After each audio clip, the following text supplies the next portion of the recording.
بعد داود بأجيال وأجيال، وفي زمان بعيد برشا على زمانه، عاش راجل اسمه يونس. نهار آمر ربي يونس باش يمشي لمدينة من المدن البعيدة، ويقول لهم اللي ربي قاعد يشوف في الشر اللي يعملوا فيه وباش يهلكهم الكل. لكن وقتها يونس ما عملش اللي قالوا عليه ربي، بالعكس طلع في سفينة مسافرة لمدينة أخرى بعيدة جملة عن المدينة اللي بعثوا لها ربي، وكان في باله ينجم يهرب من ربي.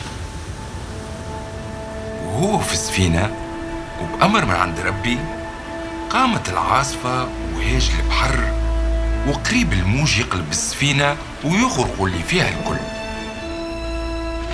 البحارة خافوا وترعبوا، وبدا كل واحد يدعي للإله اللي يعبد فيه فماش ما ينجيه. وبداو يلوحوا في السلعة لعل تخف بيهم السفينة وما تغرقش. وفي الوقت اللي كانت الدنيا خايضة، كان يونس اللوطة في قاع السفينة في 7 نومة. مشيلوا الربان وسألوا: كيفاش راقد؟ قوم وتوسل إلهك ودعيله فماش ما ينجينا من العاصفة. ومن بعد عملوا البحارة قرعة باش يشوفوا شكون السبب في هالعاصفة. طاحت القرعة على يونس. وقتها حكى لهم يونس حكايته الكل، وعرفوا اللي هو هارب من ربي. يا أخي خافوا برشا وقالوا: اش لازم نعملوا باش يهدى البحر على خاطر زادت العاصفة؟ قال لهم: ارميوني في البحر تو يهدى، على خاطر متأكد اللي أنا سبب في العاصفة هذه. حاولوا بكل جهدهم باش يخرجوا السفينة من غير ما يرميوا يونس في البحر، أما ما نجموش، وتلزوا باش يرميوه باش ما يغرقوش كلهم في جرة عصيان والربي. وبالوقت وقفت العاصفة وراض البحر كأنه ما صار شيء.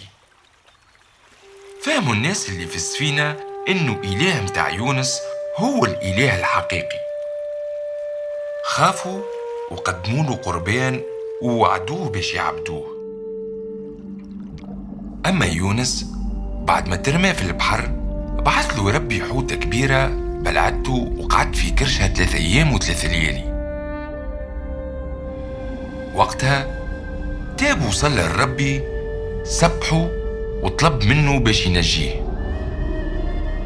في الوقت هذاك آمر ربي الحوتة باش تخرجوا على شط البحر. وكيف خرج طاع أمر ربي ومشى للمدينة، وقال لهم اللي ربي باش يهلكهم على خاطر شاف الشر اللي يعملوا فيه.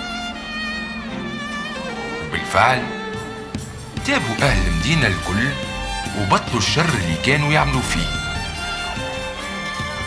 وهكاك غفر لهم ربي وارحمهم وما هلكهمش.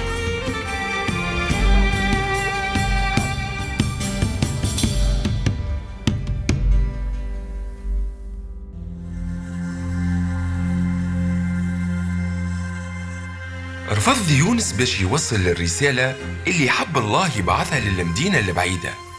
كيفاش تعامل الله مع عصيانه ليه؟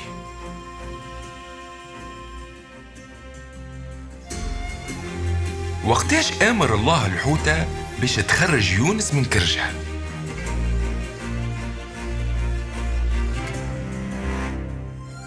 كيفاش نشوفوا رحمة الله بالنسبة ليونس وللشعب العاصي؟